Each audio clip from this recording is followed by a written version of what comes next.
Hello friends, आप सभी का स्वागत है अपना ही यूट्यूब चैनल मघी मैथमेटिक्स क्लासेस में। ठीक है, तो आज हम लोग क्लास 10th का हिंदी का चैप्टर फर्स्ट यानी गद्य खंड का फर्स्ट चैप्टर सर विभाजन और जाति प्रथा को हम लोग स्टार्ट किए थे, जिसमें एक चीज़ में हम लोग क्या देखें कि उसका परिचय हम लोग जानें, दूसरे में हम लोग क्या देखें उसका संपूर्ण व्याख्या अर्थ हम लोग समझें। आज जो हम लोग तीसरा पार्ट लेकर आए हैं उसमें हम लोग को ऑब्जेक्टिव प्लस सब्जेक्टिव रहेगा। तो ये ऑब्जेक्टिव प्लस सब्जेक्टिव जो कि एग्जाम में यहाँ से भी क्वेश्चन अच्छे खासे आते हैं, तो अंत तक वीडियो तक बने रहें। अगर वीडियो अच्छा लगेगा तभी लाइक कीजिएगा, अगर वीडियो नहीं अच्छा लगेगा तो लाइक नहीं कीजिएगा। तो चलिए हम लोग डायरेक्ट ऑब्जेक्टिव और सब्जेक्टिव को सोल्व करते हैं। तो उससे पहले हम लोग क्या करते हैं, जो कि यहाँ पे लिखा हुआ है सर विभाजन और जाति प्रथा आने की जो हम लोग चर्चा जो करेंगे, हम लोग जो चर्चा करेंगे ऑब्जेक्टिव और सब्जेक्टिव यानी ऑब्जेक्टिव सोल्व करेंगे। अगर आप लोग भी वह कहीं से बैठ करके देख रहे हैं तो इसमें कमेंट में भी ABCD जिस प्रकार से हो तो उस तरह से लिख करके भेजें, ताकि मुझे भी कमेंट पढ़ने के बाद मुझे भी मोटिवेट हो कि हाँ बच्चा कुछ सही मान रहे हैं, कुछ और कर रहे हैं, तो उस तरह से हम लोग भी और अच्छे मेहनत कर सकते हैं, है ना। तो चलिए हम लोग डायरेक्ट स्टार्ट करते हैं ऑब्जेक्टिव। सबसे पहला क्वेश्चन, पहले हम लोग जान तो लेते हैं कि सर विभाजन एक बार हम थोड़ा सा प्रैक्टिस कर लेते हैं। क्या थोड़ा सा प्रैक्टिस कर ले? बोलो यस, बोलो यस। हाँ, सबसे पहले हम लोग क्या करते हैं कि सर विभाजन और जाति प्रथा। सर विभाजन और जाति प्रथा क्या है? तो बोलेंगे सर ललित निबंध है, यानी निबंध है ना, या डायरेक्ट निबंध बोल देगा। अच्छा, इसका लेखक कौन है? तो बाबा साहेब, या हम लोग बोल सकते हैं भीम राव अम्बेडकर है ना। इसका जन्म कब हुआ? 14 अप्रैल 1891 में। इसका जन्म कहाँ हुआ है? तो महू के मध्य प्रदेश में। अच्छा, इसका निधन कहाँ हुआ है? तो दिल्ली में। कहाँ हुआ है? दिल्ली में। कब हुआ है? 1956 में। ठीक है, इसके प्रेरक व्यक्ति कितने थे? 3 थे। कौन कौन थे? बुद्ध, कबीर, ज्योतिबा फुले, ज्योतिबा फुले, है ना। तो हम लोग इस तरह से पहले रिवाइजन कर लेते हैं, है ना। रिवाइज कर लेंगे तो फिर हम लोग को ऑब्जेक्टिव मानने में बहुत आसान हो जाएगा। अच्छा, मानव मुक्ति के पुरोधा किसे कहा जाता है? मानव मुक्ति के मानव मुक्ति के पुरोधा होता है ना, किसे कहा जाता है? बाबा साहेब भीमराव अम्बेडकर को। ठीक है। अच्छा, ये पढ़ने के लिए कहाँ गए थे? तो अमेरिका भी गए थे। कहाँ गए थे? अमेरिका या लंदन या इंग्लैंड बोले। अच्छा, किसके कहने पर गए थे? बड़ौदा नरेश कहने पर, बड़ौदा नरेश को कहने पर, है ना। तो ये सारे हम लोग क्या कर रहे हैं, थोड़ा सा अभी बेसिक ऑब्जेक्टिव हम लोग देख रहे हैं। ठीक है, इसमें जो है सर विभाजन का जो सर विभाजन में जो इतना हम लोग देखे, ये सारे के सारे हम लोग थोड़ा सा ऑब्जेक्टिव देख लिए। अच्छा, माता का नाम पूछे, माता का नाम क्या था? भीमाबाई। क्या नाम था? भीमाबाई। अच्छा, इसका पत्नी का नाम क्या था? रमाबाई। क्या नाम था? रमाबाई। अच्छा, इसका पिताजी का नाम क्या था? रामजी सकपाल। क्या नाम था? रामजी सकपाल। अच्छा, ये हो गया। अगर ये पूछे कि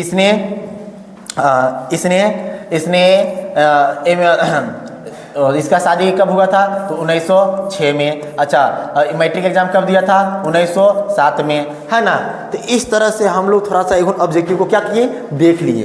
अब हम लोग डायरेक्ट ऑब्जेक्टिव पर चलते हैं और उसे बहुत अच्छे से हम लोग समझते चलेंगे और टिक लगाते चलेंगे। तो चलो हम लोग देखते हैं। पहला जो क्वेश्चन है मेरा क्या है? सर विभाजन और जाति प्रथा भी कह रहा। सुनो, सर विभाजन और जाति प्रथा पाठ बाबा साहेब के किस भाषा से है ना? Elimination of caste. इसमें अगर दिखाई दे रहा होगा तो राइट, इसका आंसर क्या हो जाएगा? सी हो जाएगा। नेक्स्ट, सर विभाजन और जाति प्रथा के लेखक कौन है? बाबा साहेब भीमराव अम्बेडकर। राइट आंसर क्या हो जाएगा? बी। सर विभाजन और जाति प्रथा के लेखक कौन है? भीमराव अंबेडकर, बहुत अच्छा। नेक्स्ट, भीमराव अंबेडकर का जन्म कब हुआ? तो अभी जस्ट मैंने अभी तुरंत देखो रिवाइज मारे हैं, कब हुआ है? 14 अप्रैल 1891 में, 14 अप्रैल 1891 में। नेक्स्ट, डॉक्टर भीमराव अंबेडकर का जन्म किस राज्य में हुआ? किस राज्य में हुआ? तो पता है ना, महू के मध्य प्रदेश में, महू के मध्य प्रदेश में। किस परिवार में? दलित परिवार में। किस परिवार में? दलित परिवार में। तो महू के मध्य प्रदेश कहाँ है? सर महू के मध्य प्रदेश नहीं है, डायरेक्ट मध्य प्रदेश है, तो मध्य प्रदेश से राइट आंसर हो जाएगा। नेक्स्ट है, भीमराव अंबेडकर का मृत्यु कब हुआ? अभी जस्ट मैंने बताया कि 1956 में होगा, पर 1956 में होगा तो कब? दिसंबर 1956 में होगा। दिसंबर 1956 कहाँ होगा? तो दिल्ली में होगा। कहाँ होगा? तो दिल्ली में होगा। कहाँ होगा? तो दिल्ली में होगा, है ना। नेक्स्ट, भीमराव अंबेडकर के चिंतन और रचनात्मक के मुख्यतः कितने प्रेरक व्यक्ति थे? अभी जस्ट हम बोले कितने व्यक्ति थे? 3 व्यक्ति थे। कितने व्यक्ति थे? 3 व्यक्ति। कौन कौन? बुद्ध, कबीर, ज्योतिबा फुले। बुद्ध, कबीर, ज्योतिबा फुले। नेक्स्ट, डॉक्टर भीमराव अंबेडकर किस वर्ग के परिवार में जन्म लिए थे? अभी जस्ट मैंने बताया कि बाबा साहेब भीमराव अंबेडकर का जन्म किस परिवार में हुआ था? किस परिवार में हुआ था? दलित परिवार में। किस परिवार में? दलित परिवार में, यानी दलित वर्ग में। बहुत अच्छा। नेक्स्ट है, जातिवाद के पुस्तकों द्वारा स्वर विभाजन किसका दूसरा रूप माना जाता है? तो देखो हम लोग देख लेते हैं, क्या चीज का? मजदूरी का? नहीं सर। बाल मजदूरी प्रथा का? नहीं सर। समरसता का? नहीं सर। तो जाति प्रथा का। राइट आंसर क्या हो जाएगा? जाति प्रथा का। नेक्स्ट, जाति प्रथा किस प्रकार का स्वर विभाजन है? जाति प्रथा किस प्रकार का स्वर विभाजन है? तो इसका आंसर राइट क्या हो जाएगा? स्वाभाविक हो जाएगा, प्राकृतिक हो जाएगा, या स्वाभाविक हो जाएगा, या असंवैधानिक हो जाएगा। ये तीनों नहीं हो जाएगा, अस्वाभाविक हो जाएगा। नेक्स्ट, जाति प्रथा के अनुसार स्वर विभाजन का आधार क्या है? जाति प्रथा के अनुसार स्वर विभाजन का आधार क्या है? मनुष्य की रुचि, रोजगार का सृजन, या पैतृक पेशा, या कौशल क्षमता। तो ये क्या है? तो मनुष्य की रुचि है। क्या है? मनुष्य की रुचि है। नेक्स्ट, स्वर विभाजन और जाति प्रथा शीर्षक किनके द्वारा हिंदी में रूपांतरण किया? इसको हिंदी में किसने रूपांतरण किया था? तो ललई सिंह यादव ने। ललई सिंह यादव ने। ललई सिंह यादव ने। जाति प्रथा मनुष्य के पेशों को किस प्रकार प्रभावित करती है? किस प्रकार प्रभावित करती है? तो इसका राइट आंसर हो जाएगा बी, आने की यह मनुष्य को जीवन भर के लिए एक पेशे में बांध देती है। राइट आंसर था। एक मनुष्य के पेशे में बढ़ावा देती है, नहीं। एक मनुष्य के रोजगारों नमुखी बनाती है, नहीं। यह मनुष्य को पेशा के लिए दक्ष बनाती है, नहीं। आने का राइट आंसर क्या हो जाएगा? बी हो जाएगा। नेक्स्ट क्वेश्चन है, विडंबना का अर्थ क्या होता है? उपेक्षा होता है? नहीं सर। अवलंबन होता है? नहीं सर। आडंबर होता है? नहीं सर। उपहास होता है। ठीक है, तो मैंने देखो हम यहाँ बता रहे हैं, तो हमसे पहले हो सके तो कमेंट में लिख करके भेज दें कि सर इसका आंसर ये होगा, तो जरा फास्ट करें। ठीक है। नेक्स्ट है, सच्चे लोकतंत्र का प्राय क्या है? सच्चे लोकतंत्र का प्राय क्या है? भाईचारा है। क्या है? भाईचारा है। हम लोग बहुत फास्ट ऑब्जेक्टिव सीखेंगे, बहुत फास्ट करेंगे, क्योंकि ऑब्जेक्टिव को पकड़ हम लोग को ज़बरदस्त बनाना है। हर चैप्टर को हम लोग इस तरह से डील करेंगे कि एक भी ऑब्जेक्टिव छूटेगा ही नहीं, है ना। तो क्या है? सच्चे लोकतंत्र का अभिप्राय क्या है? भाईचारा है। नेक्स्ट है, भीमराव अंबेडकर के प्रेरकों के क्या क्या नाम है? अच्छा, इसके प्रेरक व्यक्ति जो थे कौन कौन थे? बुद्ध थे, कबीर थे, ज्योतिबा फुले थे। यानी राइट आंसर सी हो जाएगा। नेक्स्ट है, बाबा साहेब अंबेडकर संपूर्ण वाङ्मय नाम की पुस्तिका कितने खंडों में प्रकाशित किए थे? कितने खंडों में? 21 खंडों में। कितने खंडों में? 21 खंडों में। कितने खंडों में? 21 खंडों में। राइट। नेक्स्ट क्वेश्चन है, लाहौर का वार्षिक सम्मेलन कब हुआ था? लाहौर का वार्षिक सम्मेलन कब हुआ था? इसी में होता था जाति पाति तोरक मंडल। जाति पाति तोरक मंडल जो कि हुआ था कहाँ पे? लाहौर। अभी लाहौर कहाँ पड़ता है? पाकिस्तान में। कहाँ पड़ता है? पाकिस्तान में। ठीक है, कब हुआ था? 1936 में हुआ था। 1936 में। Next question, doctor Bhimrao Ambedkar रचनात्मक के प्रेरक व्यक्ति थे। इनमें से कौन प्रेरक व्यक्ति है? महात्मा गांधी? नहीं। ज्योतिबा फुले? यस। गोपाल कृष्ण गोखले? नहीं। विवेकानंद? नहीं। राइट आंसर क्या हो जाएगा? बॉम्बे हो जाएगा। नेक्स्ट है, किनके प्रोत्साहन पर बाबा साहेब उच्चतर शिक्षा हेतु न्यूयॉर्क गए? न्यूयॉर्क गए, अमेरिका गए, लंदन गए, पढ़ने के लिए गए थे। तो बड़ौदा नरेश को। क्या? बड़ौदा नरेश को। Right answer. Buddha and his Dharma के लेखक कौन है? तो कौन है? तो सर अभी हम लोग सर विभाजन पढ़ रहे हैं तो बहुत मनी बच्चा फटाक से तिखी लगा देगा। सर डी होगा, भीमराव अंबेडकर। नेक्स्ट, भीमराव अंबेडकर की रचना है, इनमें से कौन भीमराव अंबेडकर की रचना है? संत परंपरा और साहित्य नहीं, विचार और विवर्तक नहीं, भारतीय लिपियों की कहानी नहीं, the right and fall of the Hindu women, यानी राइट आंसर ए होगा। नेक्स्ट, डॉक्टर भीमराव अंबेडकर के अनुसार जाति प्रथा सर्वविभाजन के साथ साथ और किसके विभाजन का रूप लिए हुए हैं? सर्व विभाजन, दलित विभाजन, संयोजनों का विभाजन, कुशलता व्यक्तियों का विभाजन। नहीं, ये सब नहीं हो जाएगा, क्या हो जाएगा? श्रमिक विभाजन। नेक्स्ट, भारत की जाति प्रथा की विशेषता क्या है? भारत की जाति प्रथा की विशेषता क्या है? यह वर्ग विभेद दूर करता है, सर नहीं, ये गलत। यह रोजगार वर्धक करता है, गलत। यह श्रमिक को स्वाभाविक विभाजन करता है, ये भी गलत। यानी राइट आंसर क्या हो जाएगा? यह श्रमिकों को अस्वाभाविक विभाजन है। नेक्स्ट, जाति प्रथा स्वाभाविक सर्व विभाजन नहीं है, क्योंकि यह मनुष्य की रुचि पर आधारित नहीं है, राइट आंसर ए हो जाएगा। नेक्स्ट, लेखक आज के उद्योगों में गरीबी और उत्पीड़न से भी बड़ी समस्या किसे मानते हैं? कार्यकुशलता, अनुभविकता या निर्धारित कार्य को रुचि के साथ विभिन्नता करना, यानी राइट आंसर क्या हो जाएगा? ए हो जाएगा। नेक्स्ट, कौन सी व्यवस्था मनुष्य के परीक्षण अथवा उसकी निजी क्षमता का विचार किए बिना ही उसका पेशा निर्धारित कर देती है? कौन कर देती है? जाति शासन, जाति व्यवस्था, शासन व्यवस्था, मध्ययुगीन व्यवस्था, आधुनिक व्यवस्था, जाति व्यवस्था। नेक्स्ट, तो अगर ये वीडियो आप लोग को अच्छा लग रहा है तो थोड़ा सा कमेंट करें और दोस्तों के पास भी शेयर करें, ठीक है। अभी और बहुत सारा ऑब्जेक्टिव है, हम लोग 27 पहुँचे हैं, टोटल 60 से प्लस ऑब्जेक्टिव है, थोड़ा सा हम लोग उसे फास्ट नहीं करेंगे। आधुनिक मनु किसे कहा जाता है? बाबा साहेब भीमराव अम्बेडकर को, राइट आंसर। नेक्स्ट, संचारित का शब्द क्या होता है? प्रभावित। संचारित का शब्द क्या होता है? प्रवाहित। नेक्स्ट, लेखक की दृष्टि से विडंबना की बात क्या है? लेखक की दृष्टि से विडंबना की बात क्या है? जातिवाद के पोषकों की कमी नहीं है, राइट आंसर ए। नेक्स्ट, लेखक की दृष्टि से आदर्श समाज कैसा होना चाहिए? स्वतंत्र होना चाहिए, समता होना चाहिए, भ्रातृत्व मतलब भाईचारा होना चाहिए, राइट आंसर ए। नेक्स्ट, लेखक बेरोजगारी का प्रमुख और प्रत्यक्ष कारण किसे मानते हैं? जाति प्रथा। किसे मानते हैं? जाति प्रथा को। नेक्स्ट बाबू, भीमराव अंबेडकर का जन्म कहाँ हुआ था? तो महू के मध्य प्रदेश में। एक भी ऑब्जेक्टिव छूटना ही नहीं चाहिए, चाहे जिससे भी ऑब्जेक्टिव दे, हम लोग को जबरदस्त ऑब्जेक्टिव को एकदम फंडा बांध लेंगे और एकदम सारा का सारा ऑब्जेक्टिव स्टार्ट करते गए हैं, तो एकदम रेगुलर इसी तरह से हम बने रहेंगे और आप लोग के बीच नए कंटेंट हम लाते ही रहेंगे, ठीक है। तो चलिए हम लोग नेक्स्ट देखते हैं। डॉक्टर अंबेडकर ने किस पत्रिका का संपादन किया था? बहिष्कृत भारत। नेक्स्ट, भारतीय संविधान के निर्माता के रूप में हम किन्हें जानते हैं? संविधान का निर्माता बाबा साहेब भीमराव अंबेडकर। नेक्स्ट, डॉक्टर अंबेडकर का वर्णमय हिंदी के कितने खंडों में प्रकाशित हो चुकी थी? 21 खंडों में। नेक्स्ट, आधुनिक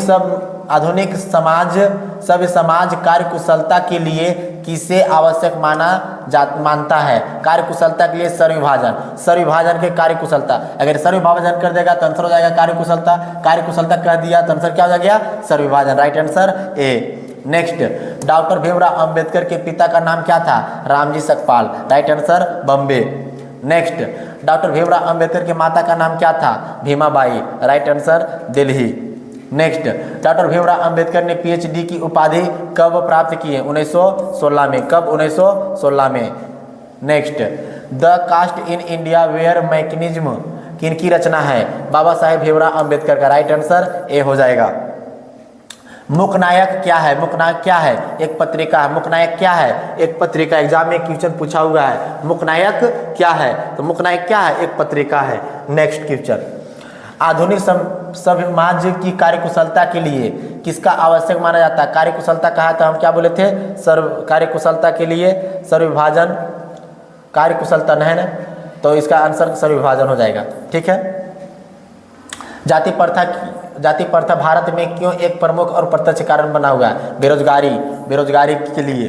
ठीक है। बाबा साहेब भीमराव अंबेडकर का विख्यात भाषण इनमें से कौन सा है? तो किसका भाषण हुआ था? तो एनिहिलेशन ऑफ कास्ट का। राइट आंसर सी हो जाएगा। नेक्स्ट क्वेश्चन है, भीमराव अंबेडकर ने निम्न में से कौन सी रचना की है? बहादुर, गलत। बहादुर अमरकांत है नाखून क्यों बढ़ते, और ये भी नहीं। भारत से हम क्या सीखे, मैक्स मुलर, ये भी नहीं, यानी कि सी राइट आंसर। जाति प्रथा और सर विभाजन। नेक्स्ट क्वेश्चन, सर विभाजन और जाति प्रथा गद्य की कौन सी विधा है? कौन सी विधा है? तो निबंध है। क्या है? निबंध है। नेक्स्ट क्वेश्चन, सभ्य समाज में सर विभाजन के लिए किसको आवश्यक माना जाता है? कार्यकुशलता के लिए। कार्यकुशलता के लिए। नेक्स्ट आंसर, भारतीय संविधान के निर्माता को महत्वपूर्ण भूमिका किसकी है? तो संविधान के निर्माता की जब भी बात करेगा, संविधान से रिलेटेड जो भी बात करेगा, भीमराव अंबेडकर होगा, है ना। नेक्स्ट, सर विभाजन और जाति प्रथा के लेखक कौन है? Baba Saheb Bhimrao Ambedkar. Baba Saheb Bhimrao Ambedkar. Right answer Bombay. Next है, लेखक की दृष्टि से विडंबना की बात क्या है? पोषक, जातिवाद की पोषक की कमी नहीं है। बहुत अच्छा, राइट आंसर ए। लेखक की दृष्टि से आदर्श समाज कैसा होना चाहिए? स्वतंत्रता होना चाहिए, समता होना चाहिए, भ्रातृत्व होना चाहिए, अन्य भाव हो। नेक्स्ट, लेखक बेरोजगारी प्रमुख और प्रत्यक्ष कारण किसे मानते हैं? तो जाति प्रथा को मानते हैं। किसे मानते हैं? जाति प्रथा को।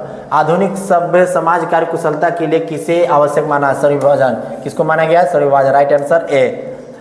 नेक्स्ट है, डॉक्टर भीमराव अंबेडकर के पिता का नाम क्या था? फिर एक बार रिपीट हो गया है, बॉम्बे। अच्छा, ये भी बॉम्बे यानी कि दिल्ली हो जाएगा। डॉक्टर भीमराव अंबेडकर के माता का नाम रिपीट हो गया है। डॉक्टर भीमराव अंबेडकर ने पीएचडी कब किया? ये भी रिपीट है, तो कोई दिक्कत नहीं है। नेक्स्ट है, the castes in India where mechanism में किनकी रचना है? बाबा साहेब भीमराव अंबेडकर की है। नेक्स्ट है, आर्थिक पहलू में से भी जाति प्रथा, आर्थिक पहलू से भी जाति प्रथा एक हानिकारक है। बहुत अच्छा, राइट आंसर बॉम्बे। डॉट पैसे को निर्धारित करती है, क्या करती है? तो ये हो जाएगा जाति प्रथा। ठीक है। नेक्स्ट है, जाति प्रथा भारत में बेरोजगारी का एक प्रमुख और प्रत्यक्ष दोनों बना हुआ। राइट आंसर क्या हो जाएगा? सी हो जाएगा। मुख्य नायक क्या है? एक पत्रिका है। Right answer Bombay. Next, doctor Bhimrao Ambedkar की मृत्यु कब और कहाँ हुई? तो दिल्ली में हुआ, 1956 में हुआ, है ना। डॉक्टर भीमराव अंबेडकर की दृष्टि में भाईचारे का वास्तविक रूप कैसा होता है? तो दूध और पानी के मिश्रण की तरह। दूध और पानी के मिश्रण की तरह, है ना। एक नेक्स्ट क्वेश्चन और हम देखते हैं, डॉक्टर भीमराव अंबेडकर का जन्म कब हुआ है? तो 14 अप्रैल 1891 को। नेक्स्ट, डॉक्टर भीमराव अंबेडकर का जन्म कहाँ हुआ था? महू के मध्य प्रदेश में। Right answer. Doctor Bhimrao Ambedkar का किस पत्रिका का संपादन किया था? तो बहिष्कृत भारत। नेक्स्ट, डॉक्टर भारतीय संविधान का निर्माता के रूप में हम किन्हें जानते हैं? बाबा साहेब भीमराव अंबेडकर को। Right answer Bombay. नेक्स्ट है, लास्ट एक ऑब्जेक्टिव है, डॉक्टर भीमराव अंबेडकर का वाङ्मय हिंदी के कितने खंडों में प्रकाशित हो चुका है? 21 खंडों में। यानी कि टोटल हम लोग कुछ दोहरा गया था, तो यानी कि मिनिमम हम तो 50 प्लस आप लोग ऑब्जेक्टिव देखिए। ये सारे ऑब्जेक्टिव को बार बार थोड़ा सा फास्ट करके ही सही, जैसे भी देखिए, बाकी एवरीडे नहीं, 2 दिन के बाद, 4 दिन के बाद, 5 दिन के बाद इसे प्रैक्टिस करें। और हर चैप्टर का ऑब्जेक्टिव हम इसी तरह से कराएंगे, थोड़ा सा और फास्ट कराएंगे, ताकि एग्ज़ाम से कुछ समय पहले सारा तैयारी हम लोग को कंप्लीट हो जाए और अच्छे से हम लोग पढ़ाई कर सके, है ना। और हम लोग थोड़ा सा देखते हैं, क्या सब्जेक्टिव देखते हैं। क्या देखते हैं? सब्जेक्टिव। क्वेश्चन क्या रहा है कि लेखक किस विडंबना की बात करते हैं? विडंबना स्वरूप क्या है? कहता है, आंसर है, लेखक के लिए विडंबना की बात यह है कि आधुनिक युग में भी जातिवाद के पोषक की कमी नहीं है। ये एग्जाम में पूछा हुआ क्वेश्चन है, कितना आसान है। लेखक के लिए विडंबना की बात यह है कि आधुनिक युग में भी, मॉडर्न युग में भी जातिवाद में पोषकों की कमी नहीं है। बोलो, इसका आंसर हम लोग याद कर जाएंगे सर। बोलो यस, याद हो जाएगा, यस से। फिर हम लोग देखते हैं नेक्स्ट क्वेश्चन। कहता है, जातिवाद के पोषक उसके पक्ष में क्या तर्क देते हैं? जातिवाद के पोषक उसके पक्ष में क्या तर्क देते हैं। कहता जातिवाद के पोषक इस आधुनिक समाज में कार्यकुशलता के लिए सर्वविभाजन को आवश्यक मानते हैं और कहते हैं कि जाति प्रथा भी सर्वविभाजन का ही दूसरा रूप है, इसलिए इसमें कोई बुराई नहीं है। दोनों एकदम इक्वल है। बोलो ये भी बोलो कि ये भी क्वेश्चन आंसर याद हो जाएगा। बोलो यस, याद हो जाएगा, याद हो जाएगा। कॉपियों में अच्छे से उतार लें। किसी को एकदम नोट्स के चक्कर एकदम छोड़ दो। नोट्स अगर रहेगा, हम नोट्स एकदम फ्री में प्रोवाइड हम कर देंगे, ठीक है, उसके लिए कोई दिक्कत नहीं है। फ्री में हम अभी नोट्स प्रोवाइड कर देंगे। आप 6200319387 पे कॉल या उसके माध्यम व्हाट्सएप भी करें, मैं नोट्स प्रोवाइड कर देंगे, है ना। नेक्स्ट है कि जातिवाद के पक्ष में दिए गए तर्कों पर लेखक की प्रमुख आपत्तियां क्या है। नेक्स्ट क्या था, वाह क्या क्वेश्चन है। कहता जातिवाद के पक्ष में दिए गए तर्कों पर लेखक की पहली आपत्ति यह है कि जाति प्रथा सर्वविभाजन के साथ साथ लोगों का भी विभाजन करती है। सर्वविभाजन निश्चय है ही सभ्य समाज की आवश्यकता है, परंतु किसी सभ्य समाज के में कार्य के साथ साथ लोगों का विभाजन सही विभाजन नहीं है। बहुत साधारण आंसर क्वेश्चन था, एक दो बार रीड करेंगे हम लोग को सारा कंप्लीट हो जाएगा, है ना। नेक्स्ट है जाति प्रथा भारतीय समाज में श्रम विभाजन का स्वाभाविक रूप क्यों नहीं कही जा सकती है। कहता भारत की जाति प्रथा की एक और विशेषता यह है कि यह श्रमिकों और अस्वाभाविक विभाजन ही नहीं करती, बल्कि श्रमिक को एक दूसरे से उच्च नीच को दर्शाता है, जो विश्व में किसी भी समाज में नहीं पाया जाता है। अगर किसी को जातियों पर बांट दिया जाए, अलग अलग कैटेगरियों से अलग अलग भागों में बांट दिया जाए, उसको कामों को बांट दिया जाए, तो अच्छी बात नहीं न है, नहीं न है जी, ठीक है। नेक्स्ट क्वेश्चन 5 कहता है जाति प्रथा भारत में बेरोजगारी का एक प्रमुख और प्रत्यक्ष कारण है, कैसे बनी हुई है। VVI क्वेश्चन है, इसे अच्छे से कॉपियां में एकदम अच्छे से एक 20 से 25 रुपया की कॉपी ले, उसमें सही से सब्जेक्टिव को लिखते चले, क्योंकि सब्जेक्टिव हमारे रहते हैं कितने नंबर का, 10 नंबर का, और इसी में से 5 नंबर का लास्ट वाला ने 15 नंबर। तो हम लोग गते प्रैक्टिस तो नोट से ही मिल ही तो जाएगा ना, है ना। कहता है या तो टेलीग्राम पर ज्वाइन हो सकते हो, टेलीग्राम पर मिल जाएगा। भारत में जाति प्रथा लोगों को कोई भी ऐसा कार्य नहीं चुनने देती जो उनके पूर्वजों ने नहीं किया हो। लोग अपने पूर्वजों का ही कार्य चुनते हैं, जिसके कारण जाति प्रथा भारत में बेरोजगारी का प्रमुख और प्रत्यक्ष और प्रमुख कारण बनी हुई है। क्योंकि पता है ना, ये जो जातियों पर पूर्वज मतलब क्या होता है, मेरे पिताजी के पिताजी, अब बता मेरे पिताजी और मेरे पिताजी के पिताजी जो काम कर रहे हैं वही काम हम कर सकते हैं, नहीं न कर सकते हैं, ऐसा बिल्कुल नहीं हो सकता है ना। अरे हम लोग के ऊपर डिपेंड करता है कि मुझे क्या करना है। पिताजी वर्क करते हैं, मजदूरी करते हैं, किसानी करते हैं, तो हम लोग भी उसी में ज़िंदगी जिए नहीं ना।